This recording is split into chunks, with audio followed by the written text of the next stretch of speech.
예수님의 이름으로 기도합니다. 아멘. 할렐루야. 참으로 좋은 날입니다. 오늘 이제 드디어 성탄절이 눈앞에 다가왔습니다. 참 불경기는 불경기입니다.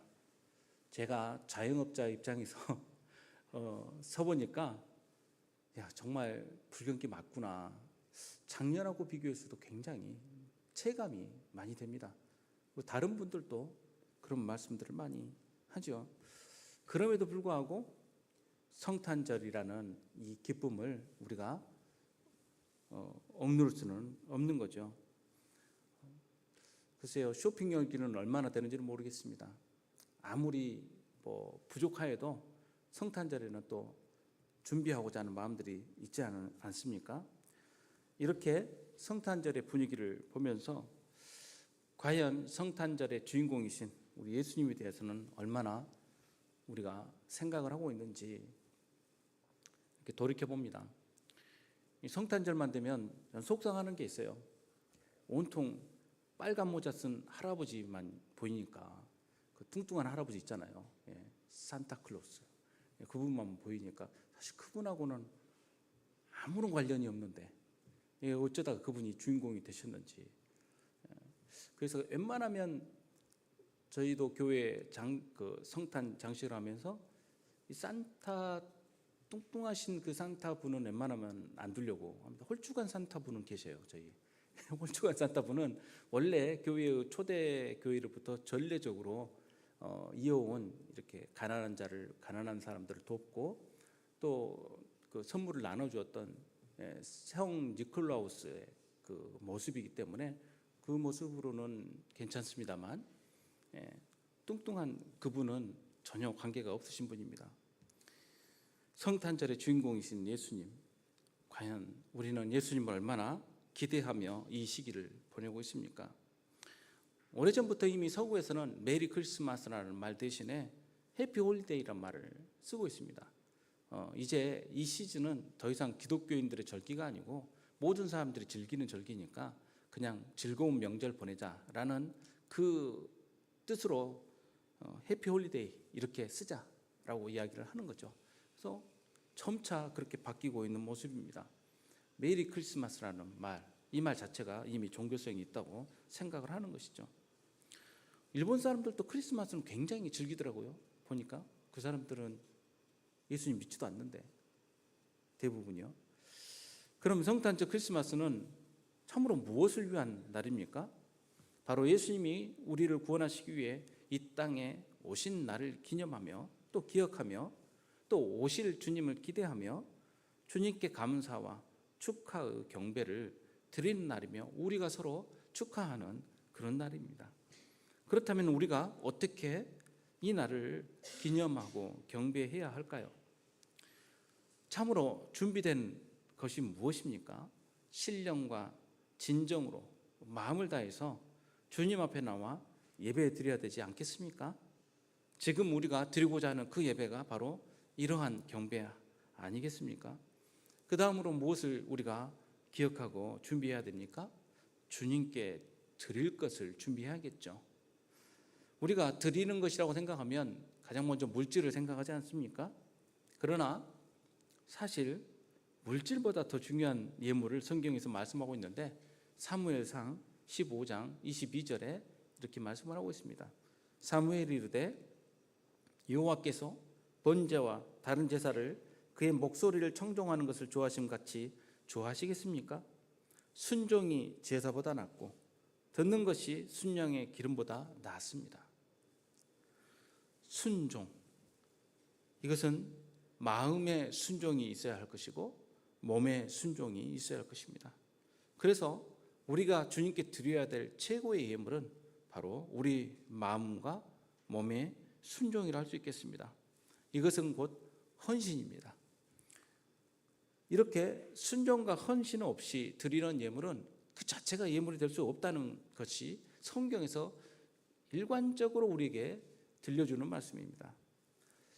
그렇게 몸과 마음의 헌신이 들어가 있지 않는 예물을 드려서 오히려 하나님 앞에 망한 사람들이 성경에 나오기 때문입니다. 가장 대표적인 사람이 가인 아닙니까?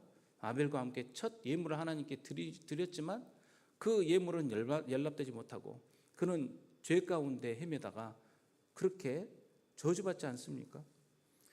또 하나님께 예배 드리고도 저주받는 예는 누굽니까? 사울 왕이 그렇지 않습니까? 바로 방금 본문에 사울은 하나님께서 다 멸하라고 하였던 것 가운데 욕심을 내어서 자기를 위하여 또 백성을 위하여 남겨둔 것을 변명합니다. 이거 하나님께 예배 드릴 때 쓰는 좋은 제물이라 생각돼서 저희들이 가져왔습니다. 참 너무 어린애 같은 변명이죠. 그 시커먼 속을 왜 모르겠습니까? 오늘날에도 보면 제법 배웠다는 사람들이 그렇게 단순한 거짓말들을 합니다. 바로 그 앞에서 들통날 거짓말들을 눈 하나 깜짝 않고 그렇게 하는 것을 보면서 참 사람들이 어리석구나. 자기가 자기 꾀에 빠지는구나. 이런 생각들을 해봅니다. 순종과 헌신은 하나님을 기쁘게 하시는 그런 중심이 담겨 있습니다. 그러면 물질은 필요 없습니까? 그렇지 않죠. 우리들의 몸과 마음의 표현은 물질로 드러나기 마련입니다. 마음이 중요하지 않습니까? 라고 내미는 그 가운데 전혀 마음이 담기지 않은 것들이 있지 않습니까? 이게 어떻게 마음이 담긴 것일까? 이렇게 성경에는 참으로 모순되게 보이지만 일치와 조화를 이루는 말씀들이 많습니다. 성도 여러분, 여러분은 종입니까? 자유한 사람입니까? 질문이 조금 어렵습니까? 그리스도 안에서 우리는 메인 사람입니까? 아니면 자유한 사람입니까? 성경에서 요한복음 8장 31절에 32절에 이렇게 말씀하지 않습니까? 진리가 너희를 자유케 하리라고 말씀하지 않습니까? 그러면 우리는 어떤 사람입니까? 자유한 사람 맞지 않습니까? 그런데 성경에서는 또 모순되는 말씀을 들려주거든요. 로마서 1장 1절에 바울이 스스로를 뭐라고 말하냐면 나는 예수 그리스도의 종이라고 말을 합니다. 종은 어떤 사람입니까? 자유한 사람입니까? 메인 사람입니까?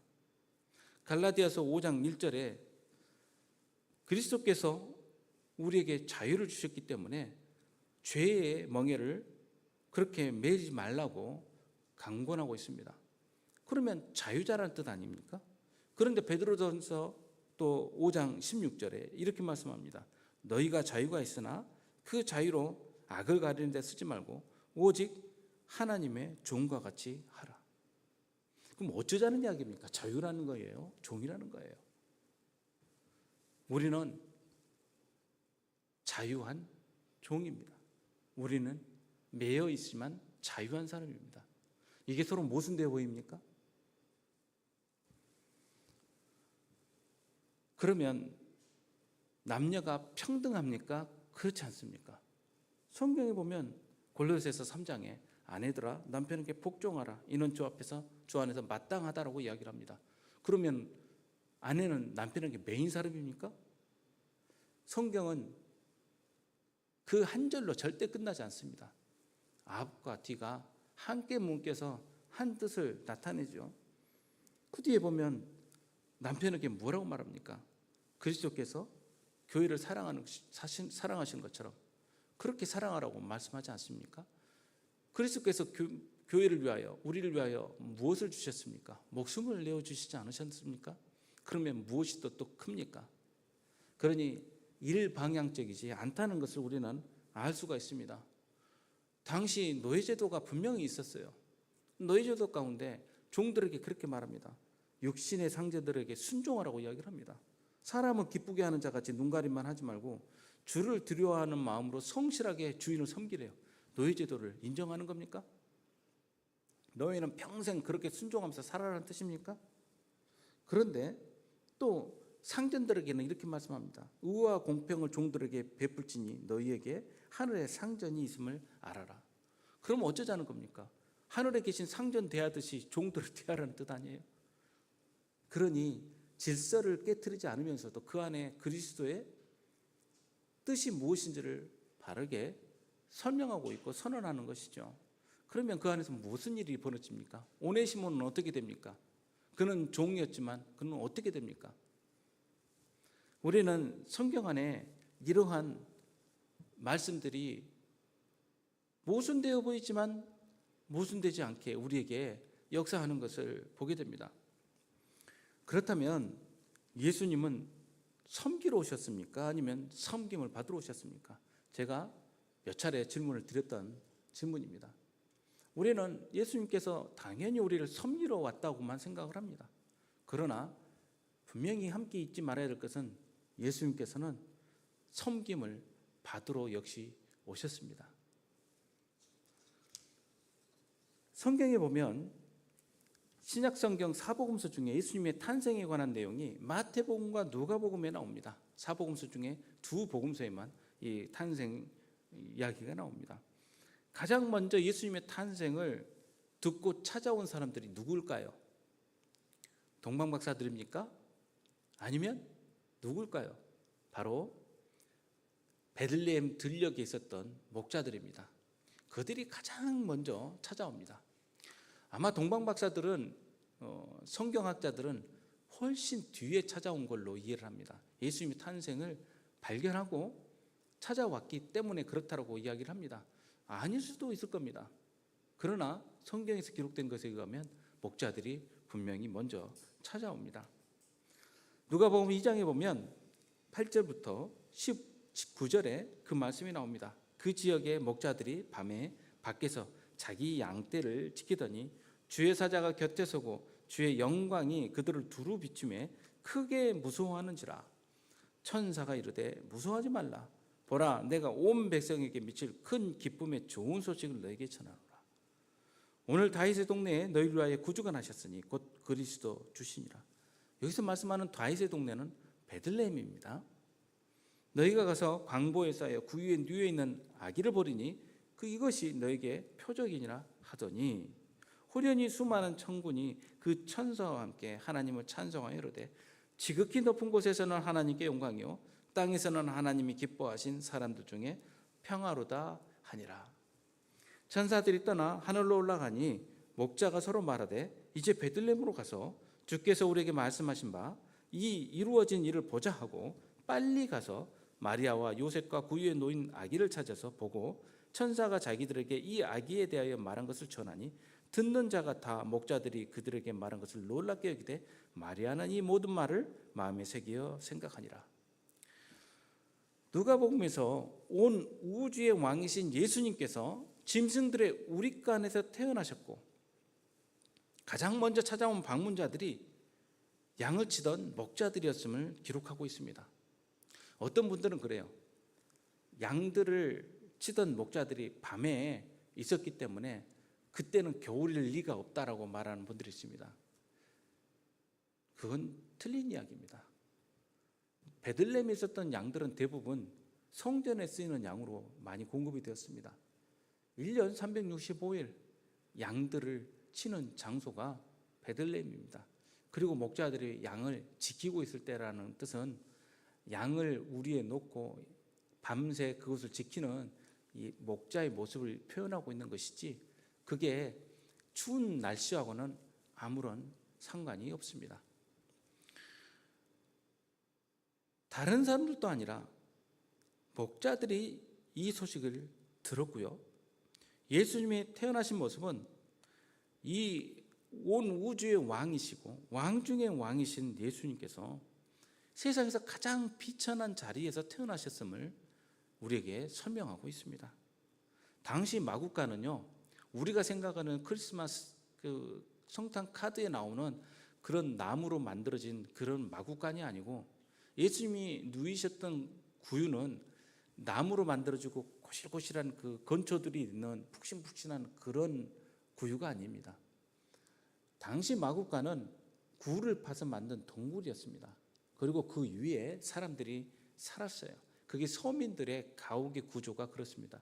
지금도 베들레헴에 가면 그런 외곽 지역에 그런 형태의 집을 가진 그런 팔레스타인 사람들이 제법 있습니다. 저는 직접 가서 그런 집들을 보았습니다.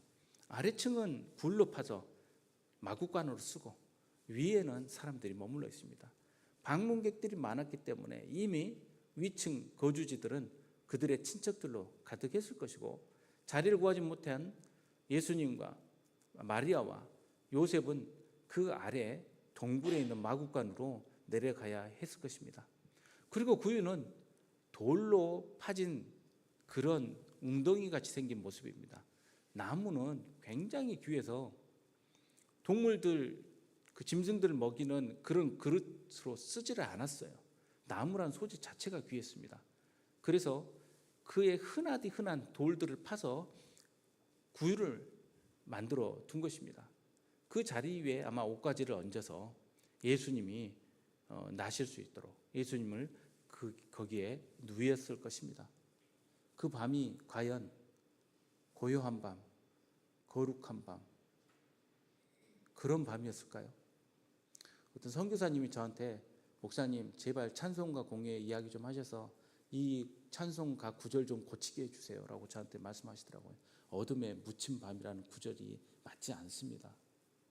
그 부분만 맞지 않는 것이 아니라 사실은 그 표현도 맞지 않아요. 그런데 그러면 그 찬양을 부르면 안 됩니까? 그건 아니에요.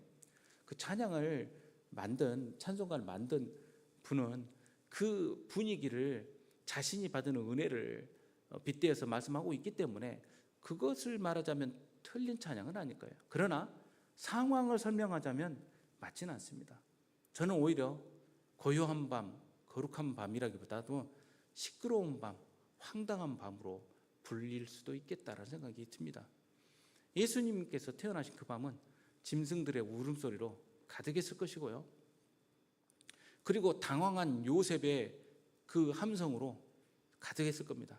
요셉은 목수였어요. 목자였으면 차라리 아이 태어나는 것에 도움이 되었겠지만 목수가 무엇을 알았겠습니까?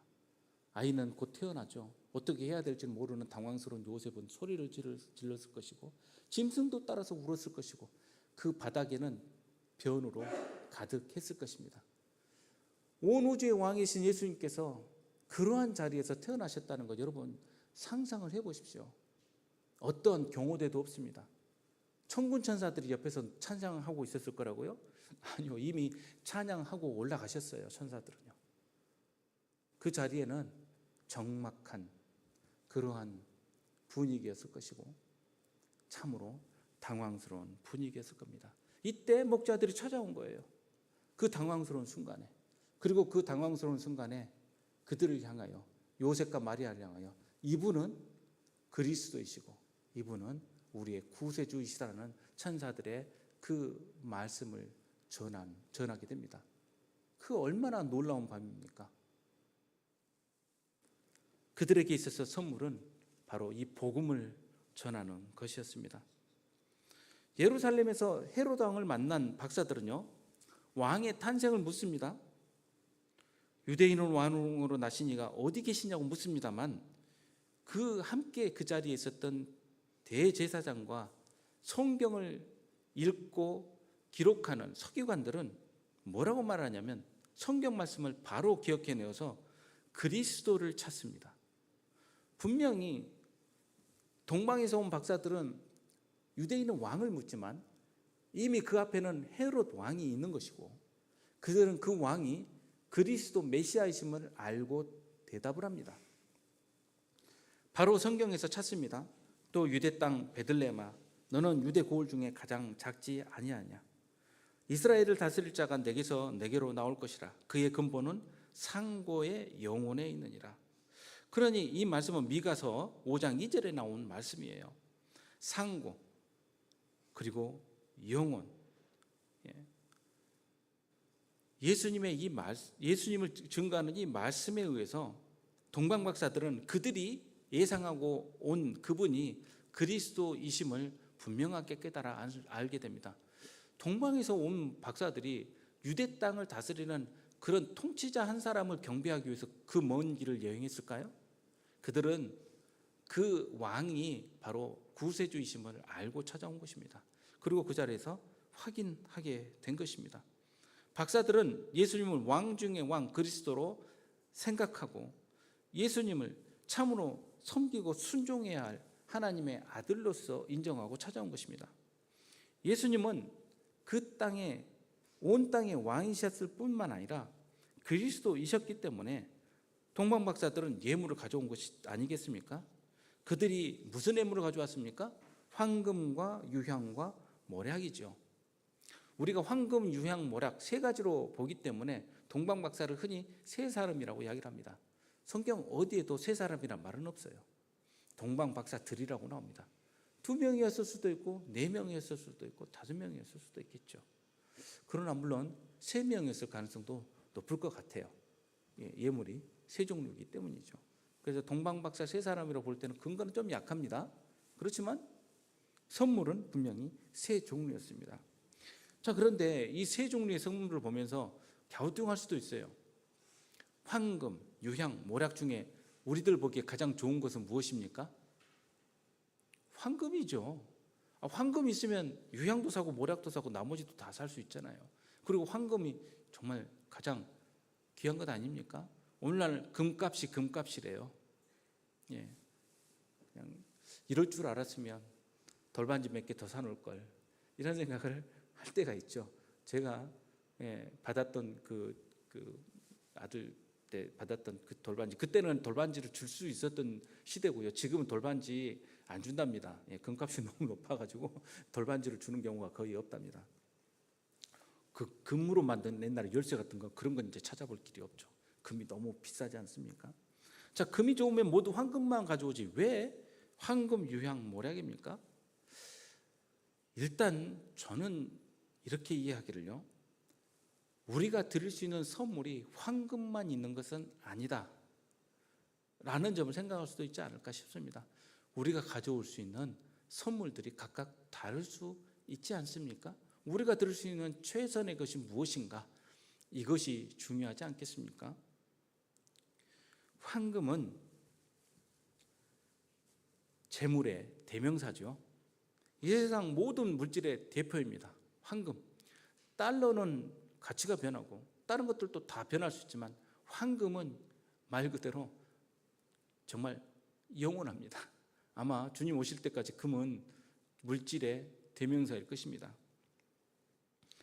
이 세상 모든 물질의 대표입니다. 예수님께 황금을 바쳤다는 것은 예수님은 이 온 땅의 물질의 주인이시라는 것을 인정하는 내용 아니겠습니까? 세상 모든 물질의 주인이라면 온 세상의 왕이시란 뜻이죠. 우리가 예물을 가져오는 이유는 뭡니까? 우리가 왜 헌금을 드립니까? 특히 왜 11조를 드립니까? 이 모든 물질의 주인은 하나님이시고 주님이시라는 뜻을 고백하는 행위 아닙니까? 그래서 어떤 분들은 11조가 오늘날 드리는 게 맞냐 틀리냐 이야기를 갖고 논쟁을 하시는데, 왜 이게 논쟁해야 될 일인지 저는 도저히 이해가 납득이 되질 않습니다. 구약 시대에 드렸던 거니까 지금은 폐지되어야 된다.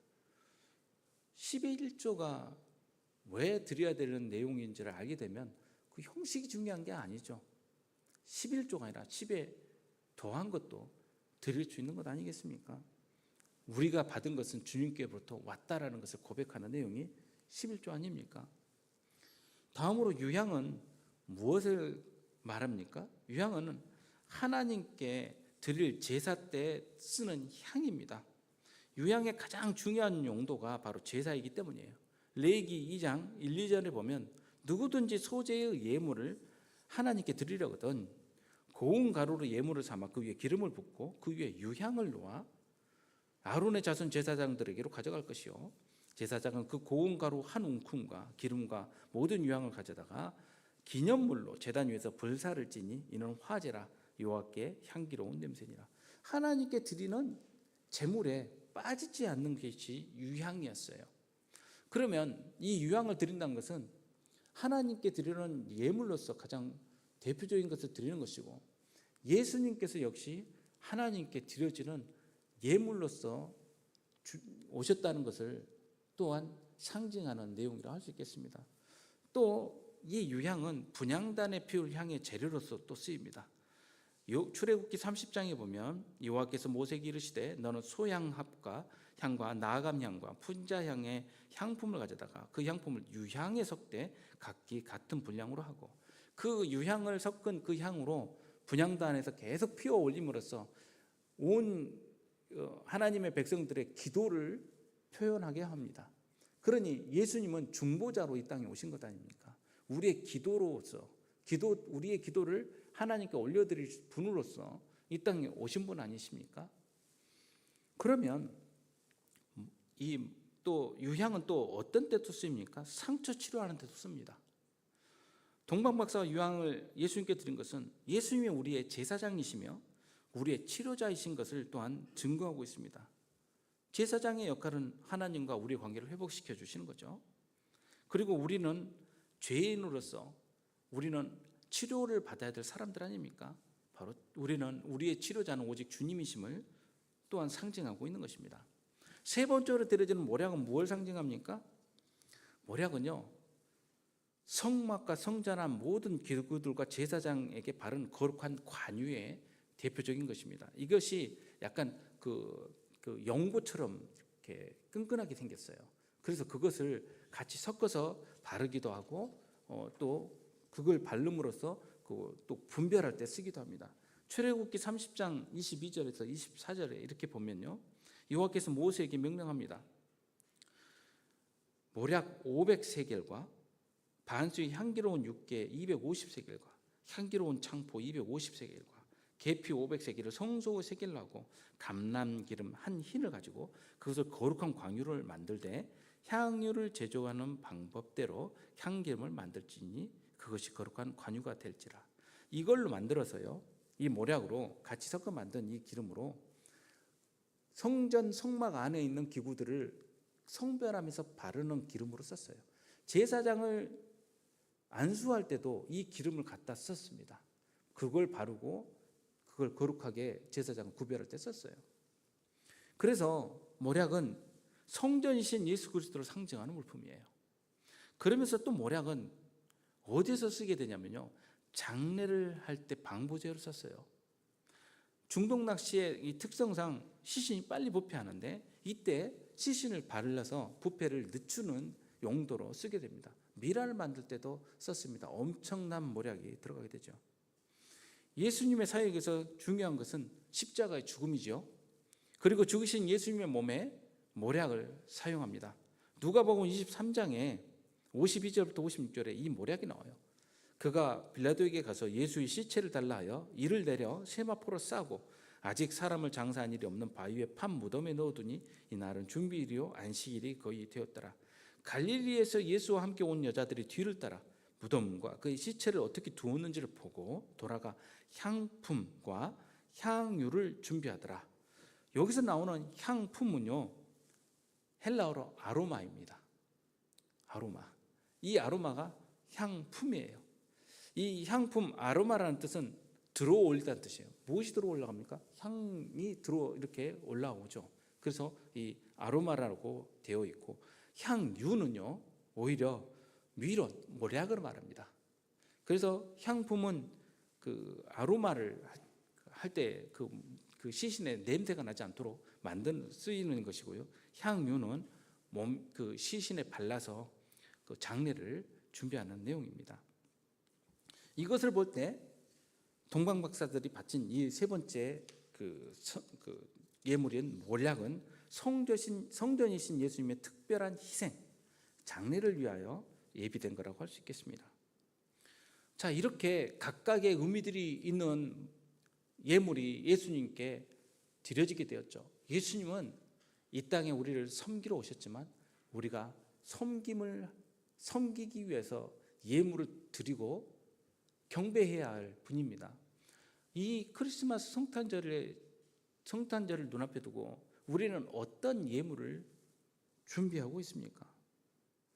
주님께 경배드릴 때 우리 또한 황금과 모략과 또 이런 유향을 준비해서 올려드려야 되지 않겠습니까? 그럼 우리가 드릴 황금은 무엇입니까?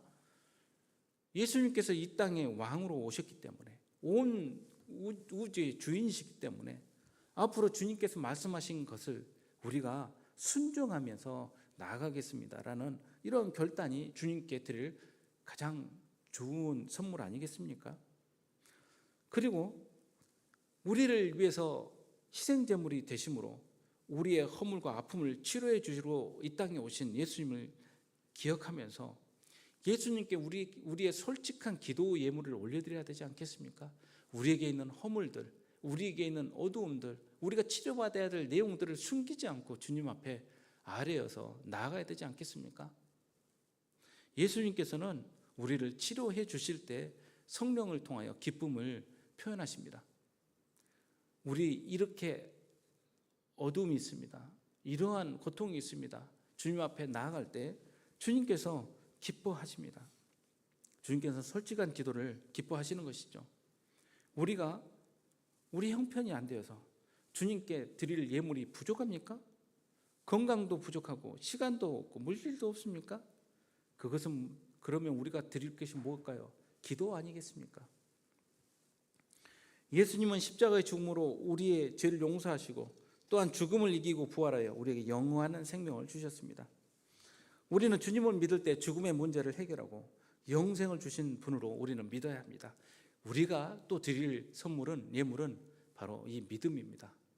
예수님께서 우리를 살리신 분으로 오신 구세주이심을 믿어야 할 것입니다. 이 믿음으로 주님께 나아가야 할 것입니다. 바로 이 세 가지 예물. 예수님은 모든 물질의 주인이시고 내 삶의 주인이심을 인정하는 것, 예수님께서는 나의 치료자이심을 인정하는 것, 그리고 예수님은 나의 구세주이심을 인정하는 것, 이것이야말로 주님께 드려질 가장 귀한 선물이라 저는 생각을 합니다.